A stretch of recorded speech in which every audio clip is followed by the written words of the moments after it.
Assalamualaikum warahmatullahi wabarakatuh. Jumpa lagi dengan kita di sini.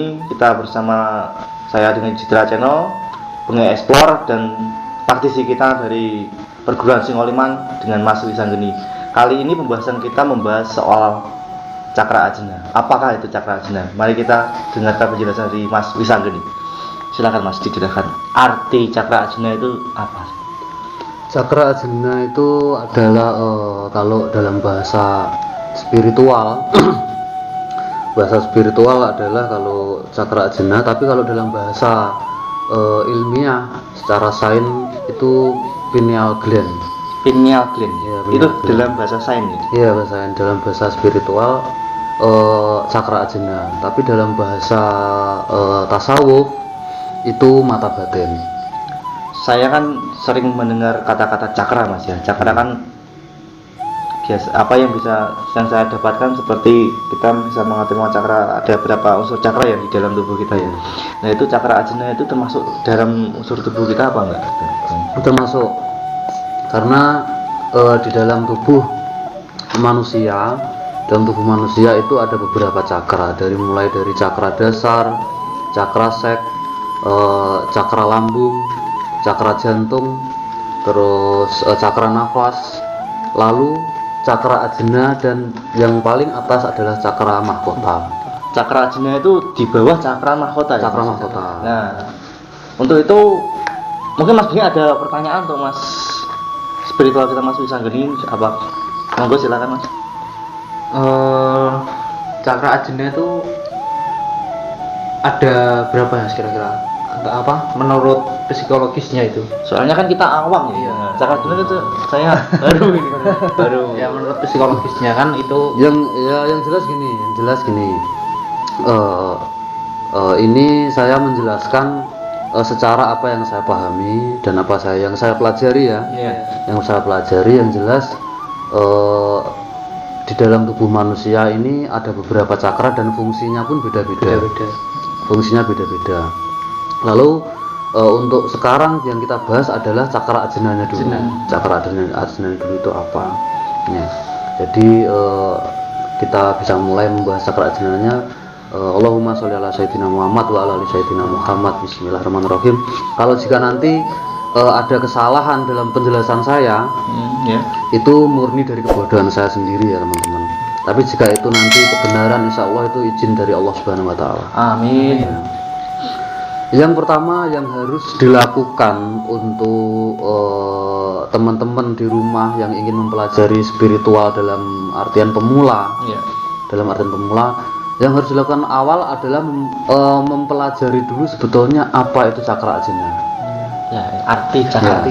Sebetulnya apa itu cakra ajna? Ya, cakra ajna apa dan fungsinya apa, dan kenapa manusia memiliki cakra ajna, ya, atau mata batin ya. Cakra ajna itu artinya mata batin. Iya, sama saja. Kalau dalam dunia tasawuf itu mata batin. Kalau di dalam dunia spiritual bahasa umumnya adalah cakra ajna. Kalau dalam bahasa sains itu pineal gland. Itu tapi sama. Iya. Itu sebetulnya kalau six sense itu bonusnya saja. Lah, makanya ini saya akan menjelaskan ke teman-teman, karena apa ya? Banyak teman-teman kita atau sedulur-sedulur di luar sana yang keliru memahami cakra ajna ini. Gitu loh. Jadi banyak yang sangat keliru. Makanya ini kesempatan yang sangat baik sekali, seperti Mas Yudis dan Mas Bumi mengajak saya untuk membahas tentang hal ini karena dulu saya juga mempelajari hal ini itu. Nah, cakra ajna ini sebetulnya adalah sebuah kemampuan, sebuah anugerah, ya, sebuah anugerah dari Allah, yaitu fadilahnya manusia, dan tanpa terkecuali semua manusia punya. Semua manusia punya. Dari lahir sudah. Iya, semua punya tanpa terkecuali. Berarti kalau saya boleh bertanya kan? Iya. Kadang anak yang baru lahir dia sudah istilahnya sensitif dengan sensitif dengan hal-hal gaib masalahnya, terus bisa melihat masalah. Ini berarti cakra adanya terbuka ya? Iya, terbuka. Itu sebetulnya terbuka. Jadi makanya itu yang di dalam dunia praktisi itu kan disebut indigo. Oh, berarti indigo itu cakra ajnanya. Indigo itu cakra ajna itu. Atau mata ketiga.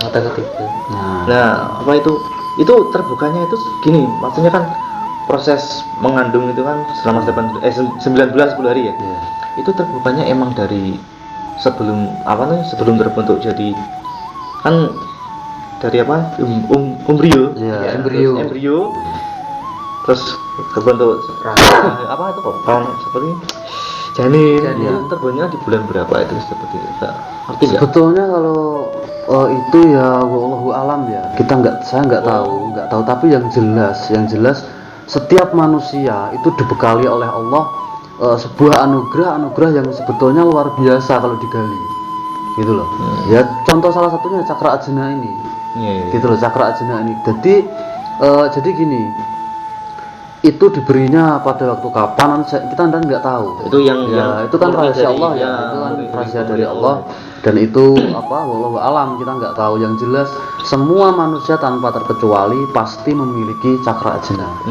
Tinggal cakra ajnanya itu aktif atau tidak. Kalau kita kan tidak. Kebanyakan secara awam tidak. Nah, makanya itu teman-teman kita di sini mau pelajari bagaimana cara kita mengaktifkan cakra ajna gitu. Fungsi. Kan tadi ya setiap cakra kan ada fungsinya. Fungsi setiap cakra itu ada. Cakra ajna itu fungsinya untuk apa sih? Nah, jadi gini, agar kita nanti real pembahasan kita tidak melebar kemana-mana. Nah, kita fokus pada cakra ajnanya dulu. Kita fokus ke situ dulu. Nah, jadi gini, kenapa manusia diberi fadilah oleh Allah, diberi anugerah memiliki cakra ajna. Nah, kebanyakan teman-teman di luar sana yang ingin ini kan lagi ramai ya. Mereka ingin membangkitkan cakra ajnanya, mengaktifkan cakra ajna atau mata ketiga atau mata batin. Nah, hampir semua orang itu. Tapi dalam pemahaman yang keliru.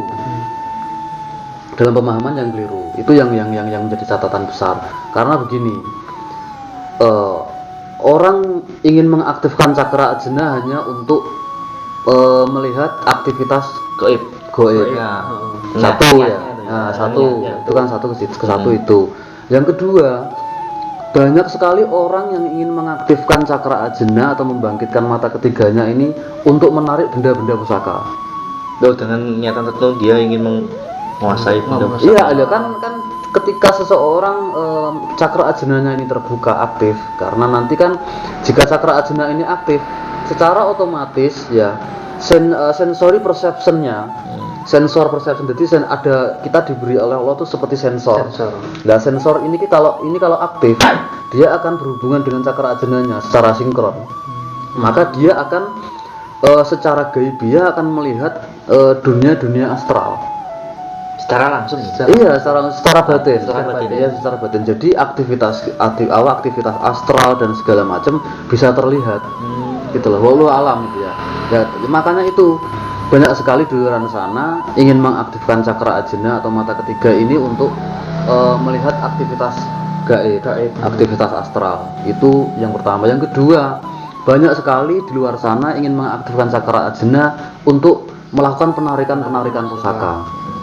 Ya saya nggak tahu ya, karena nggak taunya gini, mereka mempelajari cakra ajna, ingin mengaktifkan cakra ajnanya itu mungkin bagi mereka ketika seseorang bisa menarik benda-benda pusaka ya, Ya. yang sudah lebur ke dunia astral untuk dimanifestasikan ke dunia nyata.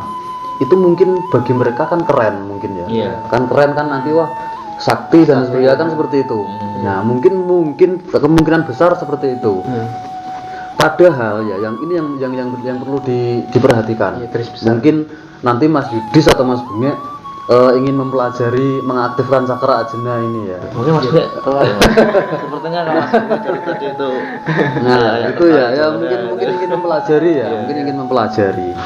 Jadi sebetulnya jika cakra ajna seseorang ini aktif ya, aktif mata ketiganya aktif ini sebetulnya melihat aktivitas astral ya, bangsa-bangsa jin, dunia-dunia gaib dan juga melakukan penarikan. Ini hanya bagian kecil. Oh, bagian kecilnya. Bagian Berarti itu kecil. termasuk fungsinya. Fungsinya. Iya, betul bagian kecilnya, bonusnya. Bonusnya. Lah yang menjadi pokok utama cakra ajna aktif dan ketika Allah memberi bekal cakra ajna kepada manusia, itu sebetulnya fungsi utama bukan itu. Iya, apa fungsi utamanya? Nah, fungsi utamanya adalah ya, ketika cakra ajna seseorang ini aktif ya, Iya.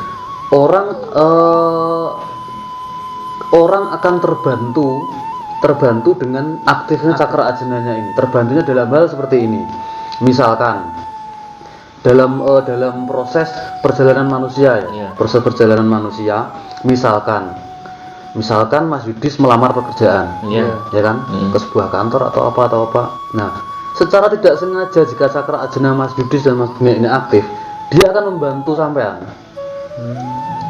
Jadi arah dan tujuan hidup sampean ini, prosesnya hidup sampean ini akan terjaga dari realnya ini, gitu loh Iya, maksudnya. iya. Nah, itu dan yang paling utama dari cakra ajna ini adalah apa? Yang paling utama itu membuktikan kepada kita bahwa betapa besarnya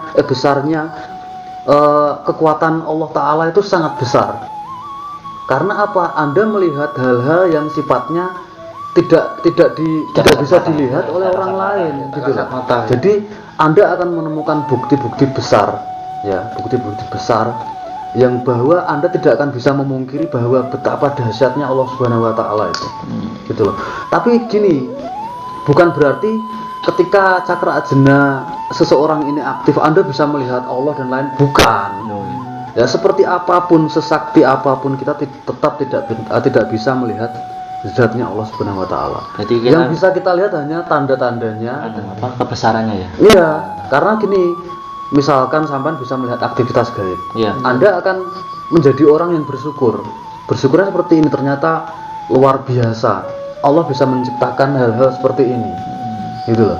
Itu yang paling utama. Yang lain masih banyak sekali. Cakra ajna ini ketika aktif masih banyak, ketika mungkin sampean berangkat kerja dari rumah, Iya. ya, Mas Bik berangkat kerja dari rumah. Nah, ketika sampean akan melewati suatu jalan, entah bagaimana dan entah itu nanti bagaimana caranya, Anda akan tahu jika nanti Anda akan kecelakaan.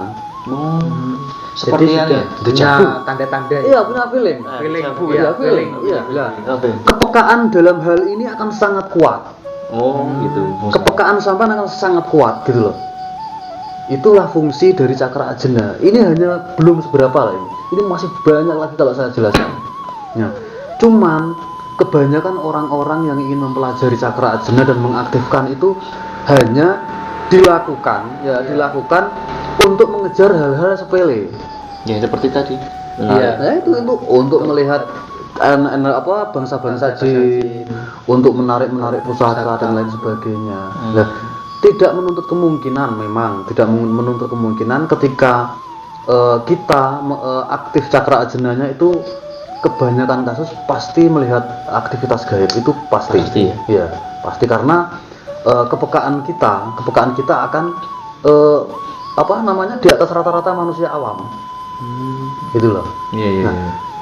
Fungsi yang lain lagi banyak sekali. Fungsi lain lagi adalah ketika Anda melakukan proses dalam kehidupan sampean, entah berumah tangga, entah mendidik anak dan lain sebagainya, Anda itu akan merasa tentram. gitu loh.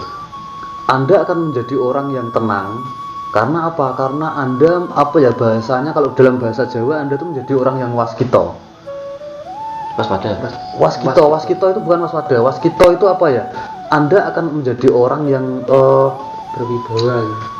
bukan, waskito itu ketika Anda akan mendapatkan bahaya dan lain-lain dari orang lain, entah itu non medis dan segala macam, entah ada orang yang ingin sengaja mencelakakan Anda tahu.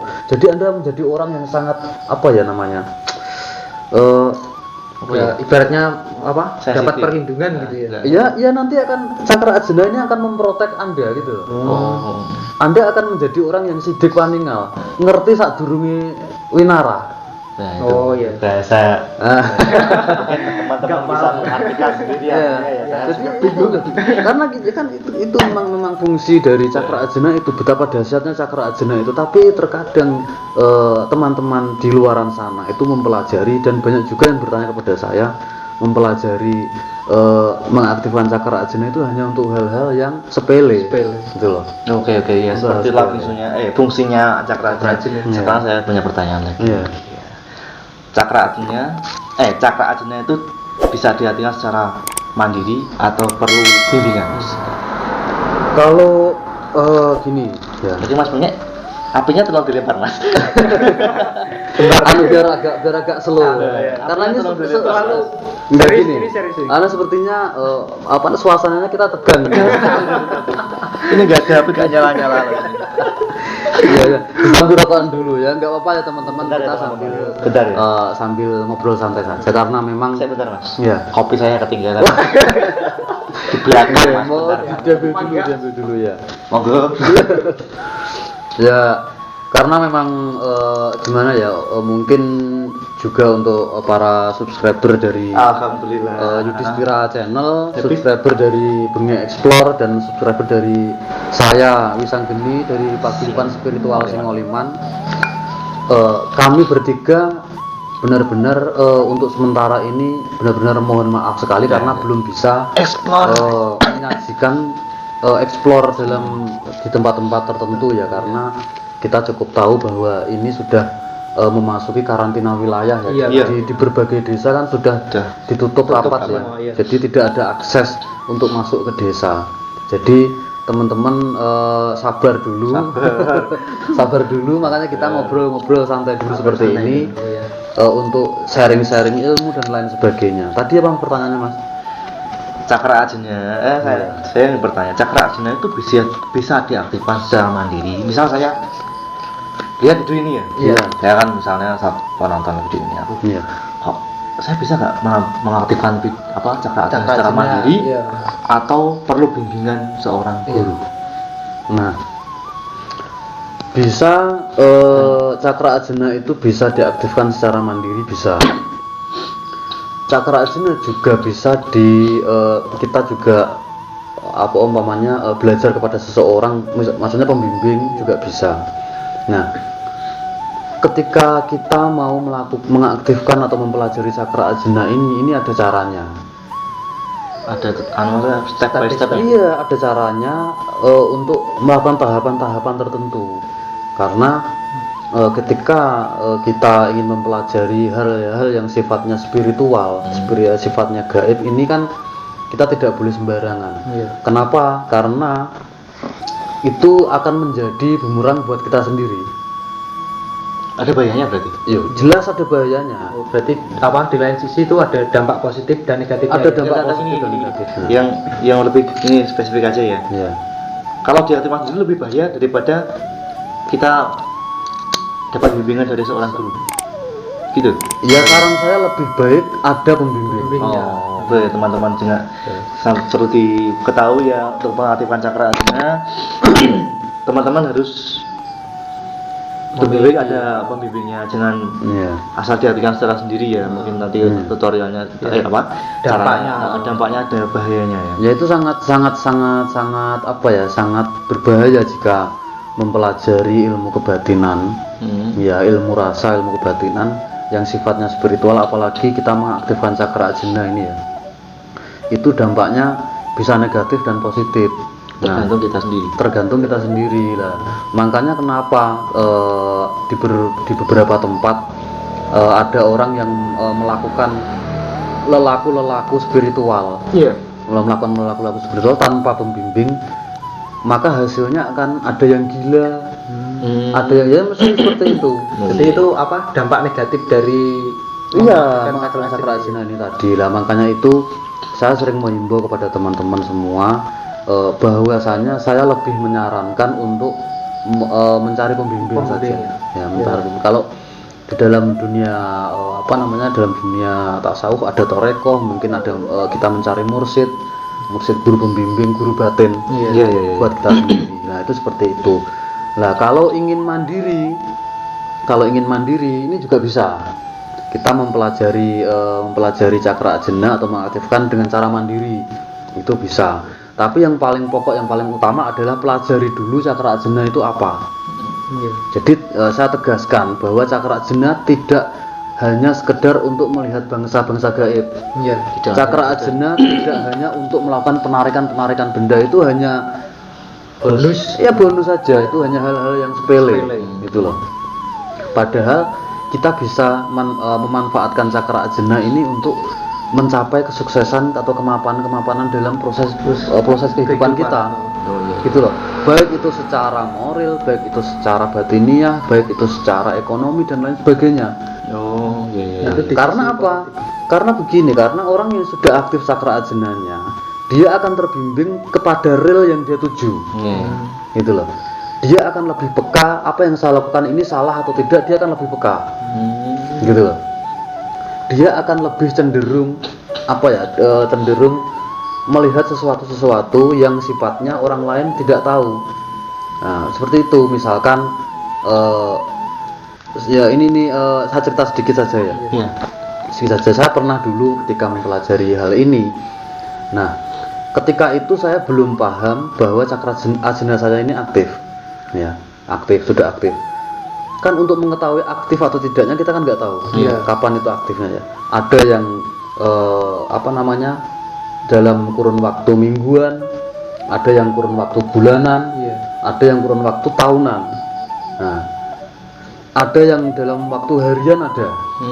Tergantung karena hal-hal spiritual itu sifatnya wadah, jatah, wayah. Wadah, Jatah, wayah. Wadah artinya tempat. Wadah tempat. Jatah artinya? Ya jatah ini nanti diberikan atau tidak kita nggak tahu. Jatah itu artinya seperti pemberian istilahnya. Iya, hak milik. Terus wayah itu artinya waktu. Nah, itu. Ketiga itu yang dipelajari. Ketiga itu ketika kita akan mempelajari dunia spiritual. Itu, jadi harus paham itu dulu. Wadah, jatah, wayah. Ya. Kalau yang dua ini berlaku, kalau yang satu ini tidak berlaku, ya tidak bisa. Oh gitu. Iya, harus tiga-tiganya. Cuman kunci dari ketiga ini kan kesabaran. Oh gitu. Ya, kesabaran. Karena banyak sekali teman-teman di luar sana itu ketika waktu mau melakukan pengaktifan itu menggebu-gebu ya, nafsunya besar. Ambisi. Iya, aku harus bisa, aku harus ini. Tapi nanti setelah satu minggu, satu bulan, beberapa bulan downnya gini. Kok bisa-bisa ya? Oh iya, kok saya sudah melakukan Syarat-syarat aturan-aturan dan syarat-syaratnya, tapi kok nggak bisa-bisa ya? Enggak. Ini yang menjadi masalah. Oh iya. Ini yang menjadi masalah. Karena apa? Jika Anda melakukan hal-hal yang sifatnya spiritual, Anda tidak niat secara ikhlas, pasti akan memiliki embel-embel dalam tanda kutip. Iya. Apa ya? Itu loh. Keinginan ya? Keinginan. Nafsunya terlalu besar, terlalu ambisi, dan niatnya nanti Akan dia melenceng, menyimpang. menyimpang seperti itu loh. Seperti itulah. Banyak kegagalan di luar sana yang dialami teman-teman itu sebetulnya seperti itu. Gitu. Nah, lalu kembali lagi ketika saya belum menyadari cakra ajna ini aktif. Suatu ketika saya diajak ke tempat salah satu rumah makan ya. Iya. Salah satu rumah makan.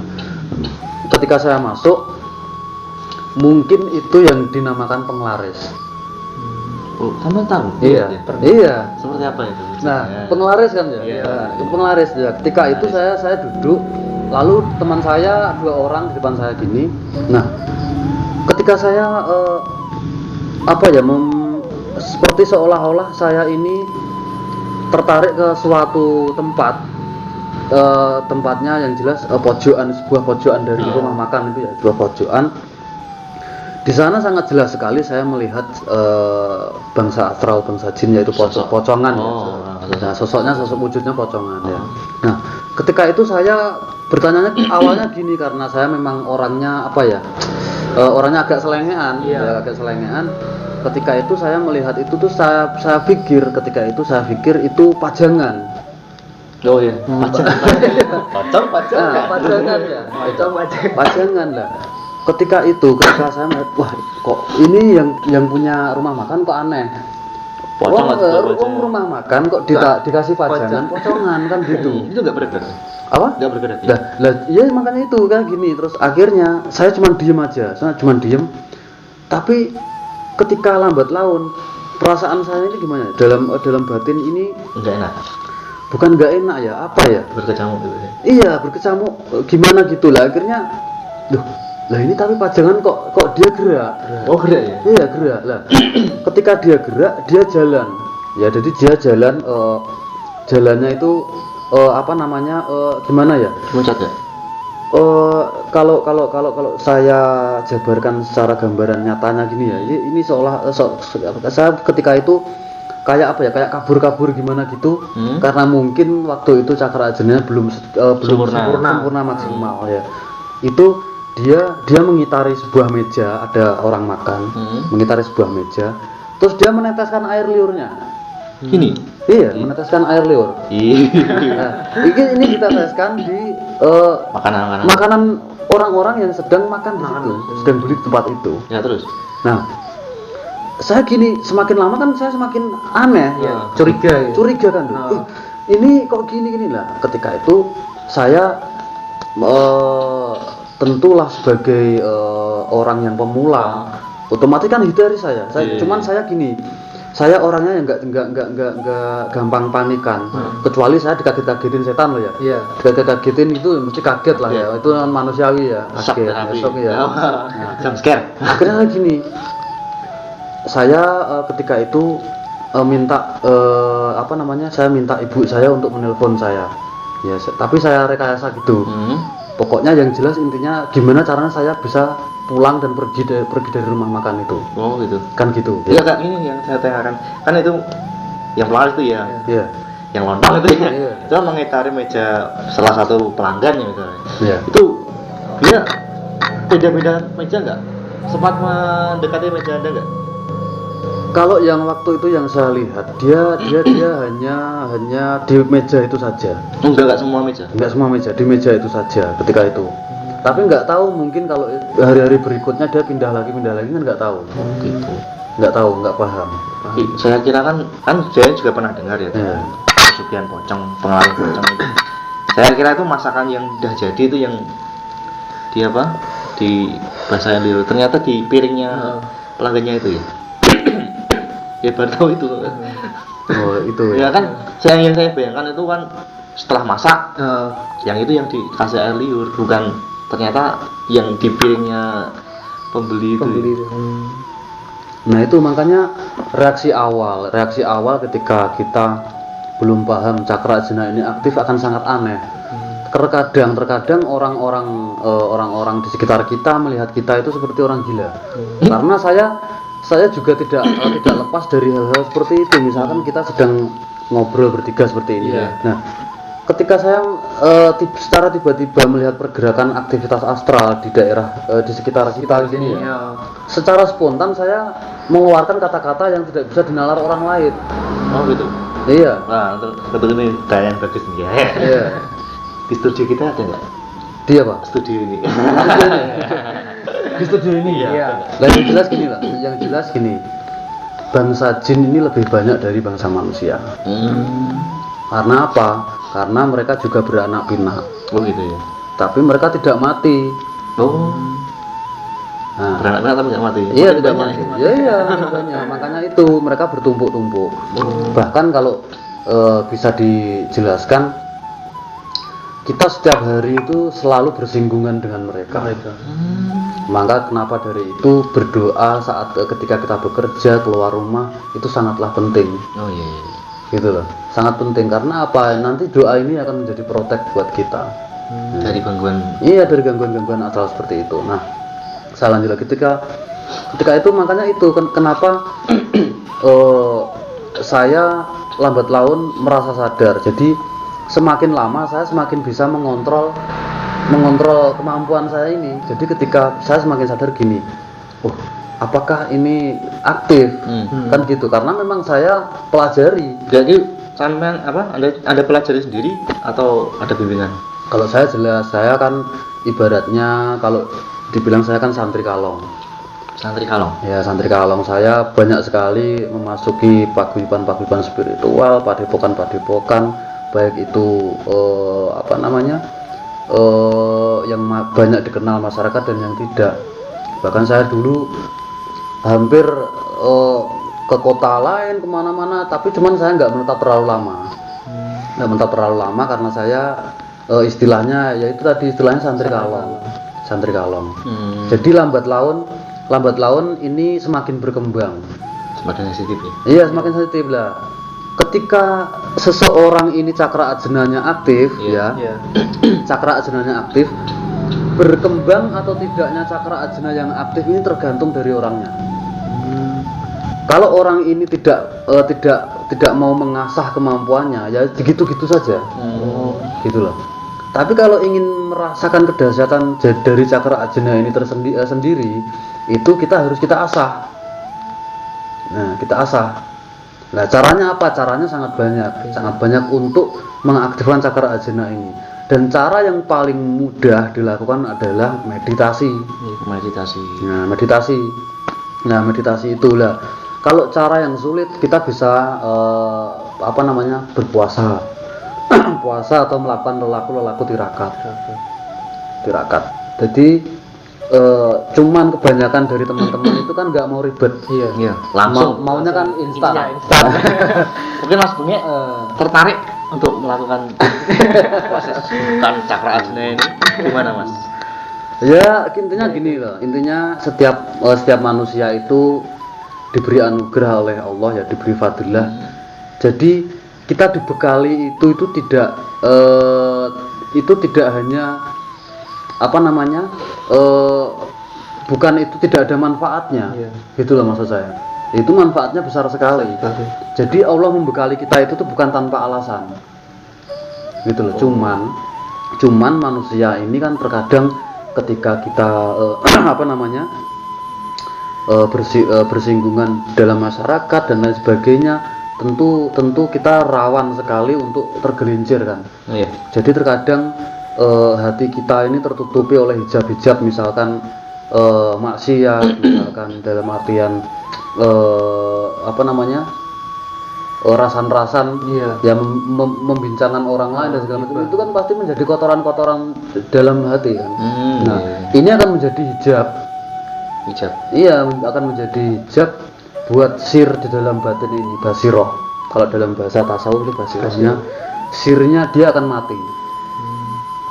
Nah, ketika sir ini mati terlalu dalam dan tertimbun oleh kotoran-kotoran tertentu, ini akan sangat sulit untuk dibangkitkan. Itulah. Jadi makanya kebanyakan dari teman-teman yang mempelajari atau ingin mengaktifkan cakra ajna ini dalam waktu yang cukup lama, bulanan atau tahunan, mereka pasti akan patah semangat. Tanpa dipikirkan bahwa beberapa tahun ke belakang ini kita melakukan apa saja.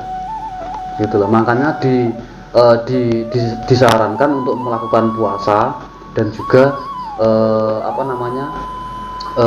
betul-betul dengan ikhlas tobatan nasuha. Kita merasa diri kita ini kotor. Nah, syarat utama untuk teman-teman yang ingin mempelajari mengaktifkan cakra ajna ini adalah dengan puasa mutih. Oke teman-teman, kita langsung saja untuk intinya apa kok kita cara belajar cakra ajna seperti apa bisa dijelaskan oleh Mas Wisang ini? Ya. Nah, saya lanjut kembali. Jadi untuk mengaktifkan cakra ajna ya, untuk membuka mata batin ini, saya sarankan sekali untuk terlebih dahulu sebagai syaratnya, sebagai ijabnya itu melakukan puasa mutih. Iya. Itu bisa 3 hari, bisa 21 hari, bisa 41 hari puasa mutih. Lah, apa namanya, aktifnya cakra ajna ini besar atau tidak ini tergantung dari lelaku tirakat yang dilakukan tadi. Seperti itu. Semakin lama kita berpuasa mutih semakin cepat. Ya bukan semakin cepat, hasilnya akan semakin bagus. Gitu loh. Karena kenapa harus puasa mutih? Puasa mutih adalah lambangnya nanti kita untuk niatnya untuk membersihkan badan.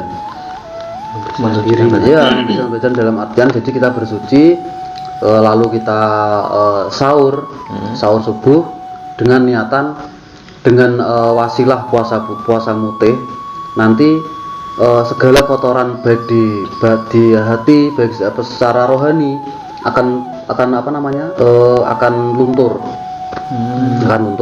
Nah, lalu apa namanya, sesudah melakukan puasa mutih nanti bisa melakukan meditasi ketika jam 12 ke atas. Harus jam 12 ke atas. Harus jam 12 ke atas. Saya sarankan itu karena apa? Karena di sepertiga malam, energi alam ini dalam keadaan seimbang. Ketika orang tidur, kita dalam keadaan seimbang. Ya, yang keadaan seimbang. Lalu ketika sudah melakukan apa namanya, tobatan nasuha, kita sholat hajat, ya, sholat hajat dulu. Nah, setelah sholat hajat baru bisa melakukan meditasi.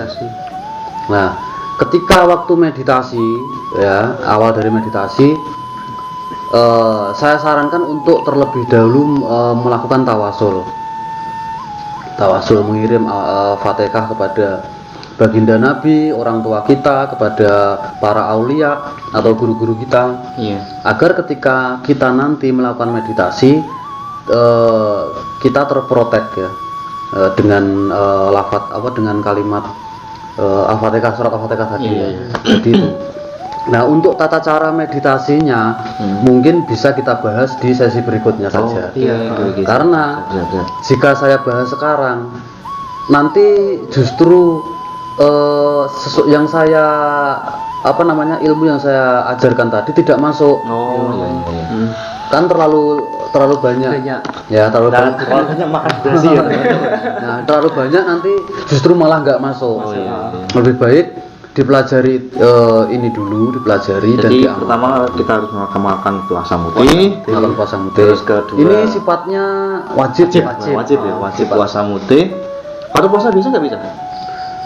Ya harus puasa mutih. Iya, Satu tidak puasa boleh. mutih. Jadi kalau syaratnya puasa mutih lah, puasa biasa aja tidak boleh. Gitu loh. Ya itu kan maharnya itu. Oke. Bisa dijelaskan gimana sih cara puasa mutih itu untuk teman-teman yang di luar Puasa kota mutih. Jawa, mungkin awam ya gimana? Ya puasa mutih itu ada 2 macam. Ya, ada 2 macam. Jadi hanya sahur dan berbuka memakai nasi putih dan air putih. Jadi boleh makannya? Maksudnya sahurnya itu harus sahurnya air putih dengan nasi putih. Ya, nasi nggak pakai putih. lauk. Enggak boleh. Namanya puasa mutih itu seperti itu. Nah, itu nanti berpuasa seperti puasa biasa, ya, puasa bulan Ramadan ya. Nanti berbukanya dengan nasi putih dan juga air putih lagi. Nah, itu puasa mutih yang pertama. Nah, ada yang puasa mutih beda lagi versinya. Gimana? Puasa putih ngepel. Puasa putih ngepel gimana, Pak? Nah, puasa putih ngepel ini, kalau yang tadi kan porsinya umum ya, sahur, umum, air putih sama ya, nasi seperti kita sahur di bulan Ramadan. Cuma makannya nasi putih biasa sama air putih. Lah kalau puasa mutih ngepel itu porsi nasinya itu sedikit, jadi hanya satu kepal tangan gitu. Satu kepal tangan itu hanya segitu. Jadi ambil nasi putih, lalu dikepali seperti ini, Nah, nanti Itu baru satu porsinya. ya dimakan. Itu sama air putih. Ya, tapi karena memang puasa mutih ini di beberapa para spiritual lain memiliki cara yang beda-beda. Ada yang boleh dicampur dengan garam. Nasinya. Nasinya pakai garam. Jadi ya nasinya dikasih garam ada. Jadi nasinya nanti tidak hambar, tidak nanti ada rasanya asin lah. Oh, gitu. iya. Ya, seperti itu. Ada lagi yang boleh pakai apa tuh namanya, kerupuk yang warna putih. Oh, iya. Nah, itu juga ada. Cuman kalau untuk saya secara pribadi itu saya dulu mempelajari ini, melakukan ini hanya dengan nasi putih dan air putih saja. Jadi nggak ada campuran garam atau kerupuk seperti itu. Nah, banyak lagi yang bertanya gini, setelah berbuka itu boleh makan Seperti biasa. atau hanya mutih saja? Nah gitu ya. Nah ini beberapa pakar spiritualis juga ada perbedaan. Ada yang boleh tapi di atas jam 10 malam. Setelah lewat jam 10 malam. Setelah lewat jam 10 malam baru boleh makan seperti umum. Berarti pakai nasi, lauk bisa. Bisa. Oh ya. Bisa lah. Ada yang setelah berbuka ya itu hanya tetap minum air putih atau makan nasi putih saja sampai pada waktu sahur. Jadi dia rolling muter. Ada seperti itu. Oh, iya. Itu. Nah, itu juga bisa. Yang lalu apa namanya? Ketika kita melakukan puasa mutih jelas ya tentu tidak boleh apa namanya? Kita memakan yang sifatnya bernyawa. Daging. Iya, sifatnya bernyawa tidak boleh. Seperti telur, itu tidak boleh dikasih, itu tidak boleh. Ya karena memang secara ilmiah itu kan apa ya? Mengandung apa kolesterol segala macam ya. Iya. Yang jelas itu tidak dianjurkan ketika kita akan mendalami ilmu-ilmu spiritual. Yang jelas tidak boleh. Oke, untuk teman-teman yang ingin mengikuti cara Mas Wisanggeni, ingat puasa mutih itu hanya makan nasi putih biasa, tidak dicampurnya. Enggak ada. Hanya nasi putih dengan air putih saja. Itu pun ada dua versi. Ada dua versi tadi. Nah, lalu yang kedua adalah itu tadi ya saya bilang ketika melakukan meditasi, ketika melakukan meditasi itu meditasi ini tidak gampang, sulit. Iya, pasti sulit. Sulit. Makanya saya anjurkan untuk mencari musik-musik relaksasi. Itu pakai musik. Pakai musik boleh, nanti kalau sudah terbiasa baru tidak pakai musik juga boleh. Ya, karena ini nanti tata caranya dan cara melakukannya dan cara kita nanti ketika kita sudah bermeditasi seperti apa kita jelaskan di sesi berikutnya. Oke, siap Ya, jadi intinya gitu ya teman-teman. Yang jelas cakra ajna itu dianugerahkan kepada kita bukan untuk hanya sebatas melihat bangsa-bangsa jin, bangsa gaib, dan juga tidak sebatas untuk melakukan penarikan pusaka. Ya, yang jelas fadilahnya, manfaatnya sangat besar. Kita jadi apa ya? Kita jadi keimanan kita meningkat, ya keimanan meningkat, terus kita jadi beribadah itu lebih khusyuk. Dan kita menghadapi proses perjalanan kehidupan kita jadi lebih tertata, baik secara sosial, kemanusiaan dan segala macam. Secara ekonomi insya Allah terbantu. Oke. Dengan aktifnya cakra ajna ini. Oke teman-teman, itu pembahasan kita soal cakra ajna. Untuk tutorial bagaimana cara mengaktifkan cakra ajna, simak video kita selanjutnya. Oke, terima kasih. Jangan lupa subscribe channel saya di Citra Channel, Bengi Explore dan Singoleman Salam Misteri.